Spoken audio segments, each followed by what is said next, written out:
My Elon net is sketching up and down. Let's hope it holds out. Okay, I'll do them back to back so that we can get this get them both out of the way.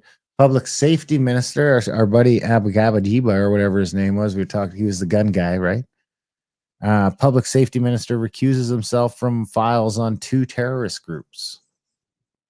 I'll play the clip in a minute, but I thought I had this highlighted. So how do you fix your highlight? You just highlight something? Yeah, sometimes that works. What if I refresh it? Oh, that won't work. That'll erase it probably. Oh, now the ad is there again too. So this is, what's his name again? Gary Anandasangari. The cabinet minister leading Prime Minister Mark Carney's border security push. Border security. The dude's doing border security. Said Tuesday is recusing himself from files related to a Sri Lankan terrorist group and its Canadian Front organization. In a statement sent to Global News on Tuesday, the public safety minister Gary Anandasangari said he had stepped back from any matter related to the Liberation Tigers of Tamil Eelam or the World Tamil Movement. The minister did not explain why he had done so, except to state that it was out of an abundance of caution. He released the statement after Global News asked for a copy of conflict of interest documents he had prepared. By contrast, his office issued a statement last Thursday saying he had asked public safety officials to implement a screen on any national security issues relating to the Tamil community.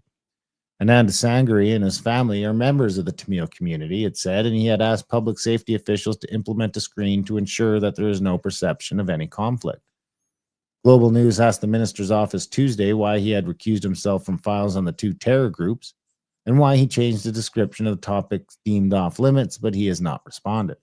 Both groups he cited in his recusal statements have their origins in the conflicts in Sri Lanka, where Anna Sangari was born before coming to Canada and ruling you in 1983 and becoming an activist, realtor, lawyer, and MP.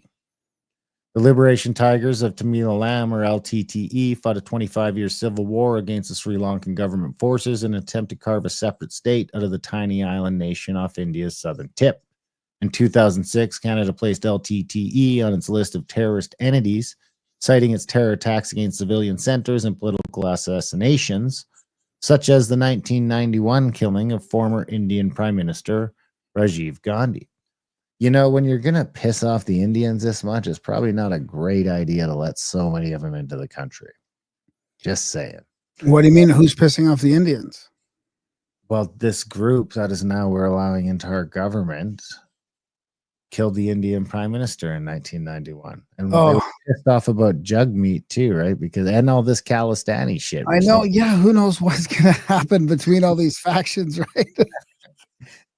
and how does this not all get cleared up before he gets to be an MP? Like, so how about this? The world I think if I became an MP, like I would be in trouble for my past addictions or something like that, right? I mean, that I used to party a lot. I mean, that would probably be a big deal. I'd have to tell them, like, hey, I don't think you'd have to. No, that's nothing compared to I used to be in a terrorist organization. That's what I'm saying. Like, but I mean, the World Tamil Movement, or WTM, was added to the list in 2008. The RCMP raided its offices in Toronto and Montreal, and the government seized its assets on the grounds it was a fundraising arm of the LTTE. The Minister of Public Safety is responsible for the government's official list of terrorist groups. So this is concerning. Look what's come off the list. Miraculously, we've got a few off the list. I mean, what if you looked right now at the list and it was gone? Last year, then, when Dominic LeBlanc was minister, he recommended the LTTE and World Tamil Movement remain listed. Oh, okay. According to Public Safety Canada, well, there have been no known LTTE attacks in recent years. Remnants of the group have continued to operate in Sri Lanka and India's Tamil Nadu. In addition, LTTE has an international fundraising and procurement network that continues to exist. While I appreciate the minister being aware that some people may question his loyalties, it is not enough to recuse himself from such a key item in this portfolio.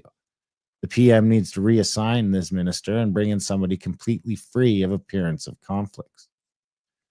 For any minister that has changed portfolio, here we go. The Prime Minister has handed Ananda Sangari the task of bringing in legislation to toughen Canada's borders.